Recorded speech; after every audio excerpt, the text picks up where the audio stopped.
What's up, family? This is your man, not your boy, Go Black to Africa. So, hey, I run into my sister right here who happens to be married, and her husband who have come up with this idea of a business here in Africa. Currently, she's here right here running the business. But, I figure this is a great story for you all to hear from our sister who, how long y'all been here? Since November. Who's been here since November. So we're gonna allow her to introduce herself, and we're gonna get into her story. So hi everybody, my name is Regina. So the kids call me Dr. G here. And so what we established is a STEM program for children. Okay. From ages 4 to 16. And so we introduce them into coding, electrical engineering, robotics, and also life sciences and physical sciences. Okay, all right. So I know one of the biggest questions that most people are interested in is like, how did you or why did you decide to come to Africa? If you could share your story there about, because a lot of people are interested in relocating or visiting Africa. What motivated you to come to Africa? Well, the States, that's where we're from, the United States, from New Jersey. The environment was kind of tense. to put it lightly. Yeah. And for me being a mom, I kind of wanted my kids to have a different exposure than what I was exposed to. So, I have a doctorate, so I have a PhD in molecular biology. Okay. And, growing up, they would always tell us that, if you choose a science major, basically the doors will be wide open because we need minorities, especially women minorities. So you're just like, great, this is a field I enjoy, and the door is wide open. Yeah. But it's not necessarily the case. And so, there's opportunities, but maybe the opportunities might not be as forthcoming as you might have thought it might have been. And so, that was an issue for me. Also with the increased violence and racism towards African Americans and people of color, for me, I didn't feel comfortable being there. Okay. And so with that being said, I have 3 kids of my own, and I didn't feel comfortable having them go through, the stuff that I had to go through. How can I tell my child, you try your best in school, you get good grades, you become an entrepreneur, or, graduate with a higher degree, a master's or a PhD or whatever, but still you'd be considered less than. So who would want to have that conversation with your child? You know what I mean? I didn't want to do it, and I felt to me that I just want to try something new. You know what I mean? Yeah, because, teaching your kid, how they should behave, or you got to work twice as hard as the next, or you have to do these certain type of things, is really promoting inferiority into them. Exactly. And so, and that's what I've said this in several videos, is that how can you look your own child in the face and tell them these things, and then they look back at you like, why are we here? Exactly. What's going on, mommy? There's all these other places in the world. Yeah. Then why don't we just try something else? And I think for us as African Americans, people in the diaspora, I think we're afraid to leave our environments because we think, you hear about the stories about different places about Africa, the continent, they have this issue, that issue. They put that on us and establish a fear. Yeah. And so that fear makes us stay. But sometimes you gotta break out of the box, at least try. I just wanted to be able to tell my kids, at least I tried, to move out and to do something different. And that was something important for me and my husband as well. So now, okay, so you all, of course, probably did homework, or were familiar with Africa and all that there. So how was the transition? Because you've been here how long now? November. Since November. And so you all relocated, packed your bags, said so long to America. Yes. And how was that transition? There's a lot of fear that I hear people speak of, that transitioning over. How was that for you all?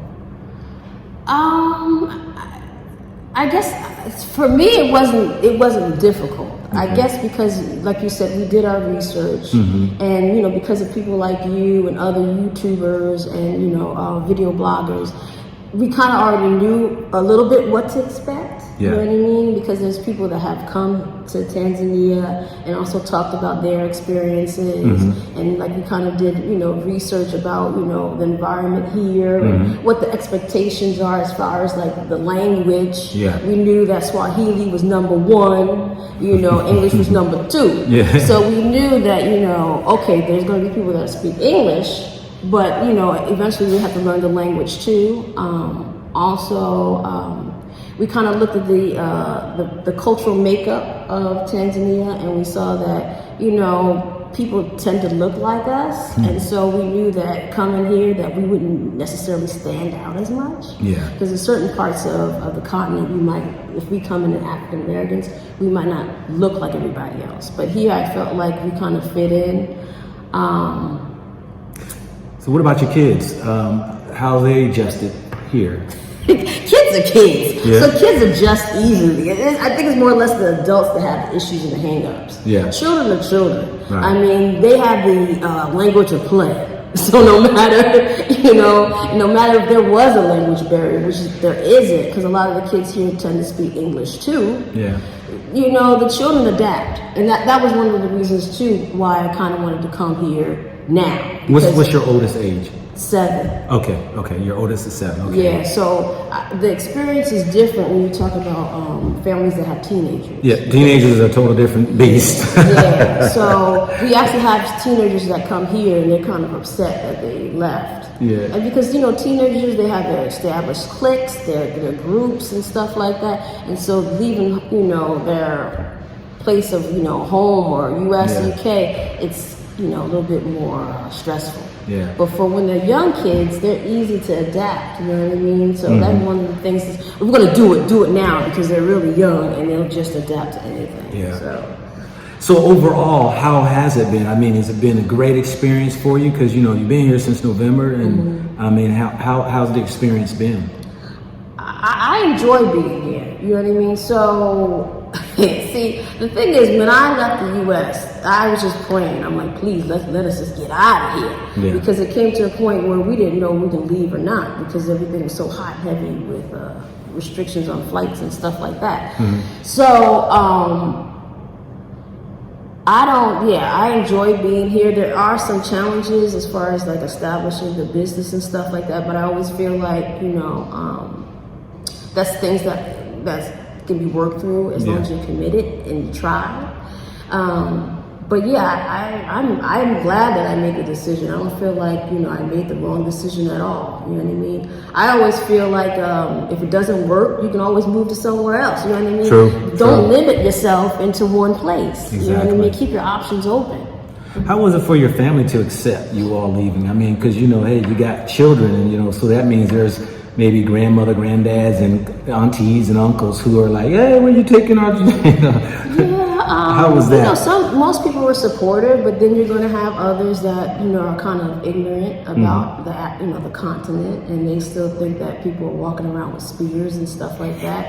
And so, again, that's the whole vision that we get sometimes that they give us, and, in the States or where, UK, wherever you're from, that, basically this is how Africa is. It's not true. So, the thing is, once you get here, you can always show, your experiences through video and pictures, and they get a better understanding of why you came. You know what I mean? So it comes down to this, you got to figure out what's more important. What people want you to do or what you think you should be doing, and what's best for your family. So, I mean, in the end, hopefully they'll come around and they'll accept it. But, at the end of the day, you have to do what's best for you and your family. Gotta do what's best for you. Yeah. All right. So, you talk about business. You had this business here, so you got here, you got settled into Africa. Your children, they got acclimated. First, let me ask you this right here before the business is, your children in school, how are they schooled? No, so right now we're still homeschooling our kids. And Oh, great. We're still looking around for different schools and see what they offer. Okay, all right. So we see right behind us on the board back here is Bright Endeavors Now. Yes. And I know that you all have, when did y'all start this So program? the concept started in the U.S. Okay. And so initially, I I taught in the university science, and so essentially I would do some of the experiments that I did in the university with my kids. Okay. They started developing a love for it. Their friends would come over, and my husband, he's an electrical engineer, and so what we wanted to do was thinking about, oh, well, maybe we should do something for kids, little kids. In the States, these STEM centers are pretty big, Yeah. right? Oh, yeah. So there's a lot of them. Some of them don't start as young as 4. Some of them start maybe middle school or something like that. So we wanted something that started at kids at a younger age. Because again, STEM is important. STEM is important for us, especially as Africans, because this is something that's essential for us to build as a community. And a lot of us are not in the STEM fields. And what happens is, even me being a teacher at the university level, by the time they come to me, many students have been turned off by a bad experience, or just they don't like science at all. Yeah. So what we want to do is actually expose kids at a young age to STEM, science, technology, engineering, and math, so they get a good foundation and a love for STEM. Okay. So now, is this, you got foreigners come here to the program, you have locals, who are those that come and... So we have a mixed batch. So Okay. we have locals, we have the Tanzanian community come here, a lot of kids come, also repats. So we have people from all over coming and taking our classes. Sort of like you said, you're asking me about my kids and homeschooling. Yeah. A lot of repats, they're still homeschooling their kids, so they want something to kind of supplement what they're doing at home. Great. Now, how has the community embraced your business here? I mean, you started this business when? The first time we opened up was in February. In February. Yeah. So how has it been, and how is the people receiving it and all that there? So for us as repats, a lot of us, like I said, they have a lot of STEM centers, in the US and UK, this is something that we're used to. Here in Tanzania, they don't have a whole lot. So it's a novel kind of area for them. So, for us, we tried to make it affordable for people to try out. Okay. You know what I mean? Because STEM, again, most people are not familiar with the term STEM, and then let alone talk about a STEM center for children. Okay. And so little by little, we're starting to gain momentum because people understand the concept and the importance of actually exposing your child at an early age to science, technology, engineering, and mathematics. Right. So again, it's all about the foundation, you know what I mean? So if they have a good experience and they have fun doing it early, by the time they get older and they get to the hardcore stuff, by that time, hopefully they'll say, oh, I've been exposed to this and I know how fun it could be. Nice. So, okay, now I know that we had talked earlier about how you are even reaching out to the community. Yes. And share with that what you're doing, because we know that, unlike how business is done sometimes in America, you do your business and, sometimes people don't give back, what I mean? Don't give back to the community. But you all decided you were going to give back in some form, fashion. Share with that, how you're doing that. So every Saturday, we're basically offering free classes to an orphanage. And so we're actually starting this Saturday, May 15th. We have the Chikawama Orphanage Center come here. So the orphanage I've been working with, which was surprising, that's who they're working with. And I was like, hold up, that's Hassan. That's the ones that, myself and my subscribers have wind up donating money to get the ceilings fixed and bought mattresses and stuff for them. So that's great, right? Yeah. And so we actually brought a van. It's a 16 people mover van. So it can actually transport about 14 kids, right? Nice, 2 nice. adults.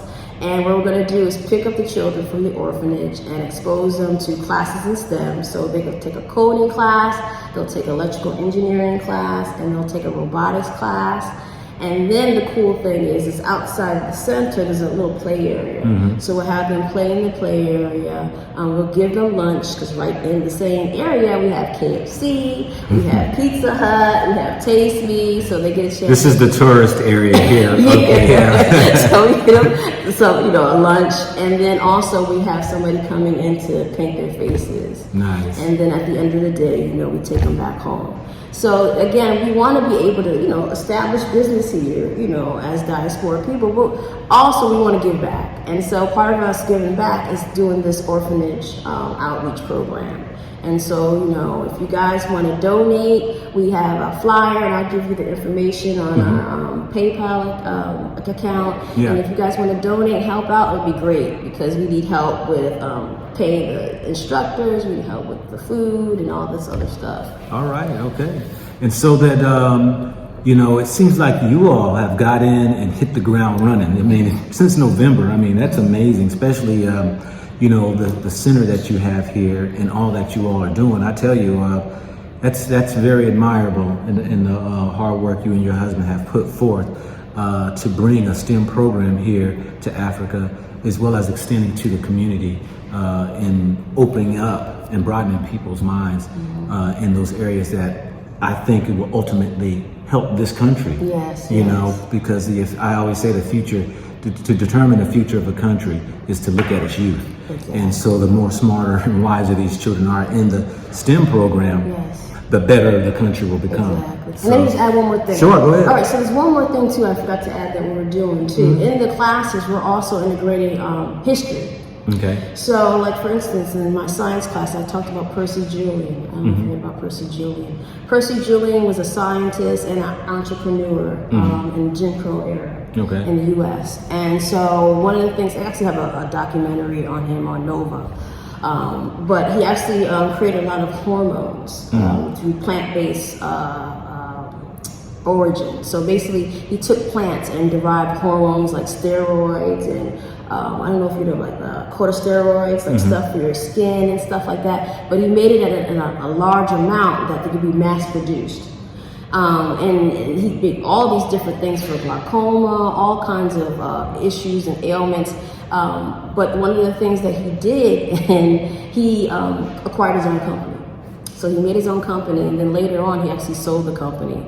But he made millions of dollars, and he's like what we call a unforgotten genius, essentially. And so each class, I should say each class, but every month we try to focus on some historical figure that is of African descent, whether it's a scientist, somebody that's involved in electrical engineering, coding, or robotics. That's great. So, you know, I think it's good to expose the youth to that. That is a beautiful thing, because you know, here, you know, coming from America, you know, you only get to hear that once a year on a 28-day February. Yes, it's the same people. So that's good. That's very good. So now, you know, coming to a close and all that right there, and you know, I thank you for allowing me to interview you all. Thank you for coming. And just to share your story, just another motivational story for those who are out there who are having an interest of coming to visit Africa or even moving and to start businesses. What would you say to the people in your last closing words to the brothers and sisters out there in the West who might have a little fear of coming to visit, or even who are thinking about moving or what have you? What would you say to those folks out there? What I would say is that, you know, keep an open mind, right? And if you have the feeling that you want to explore and leave from wherever you're at, you know, don't let outside influences, you know, deter you, okay? There's going to be people that are not going to have your vision, and that's the way life is. And so sometimes you just got to go with your feeling and your gut, okay?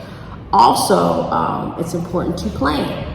You know, sometimes people want to go certain places, and everybody wants to go to these places, but you need to have a plan, okay? Plan A, plan B, plan C. All right. So if you want to come and start a business somewhere, what's that business going to be?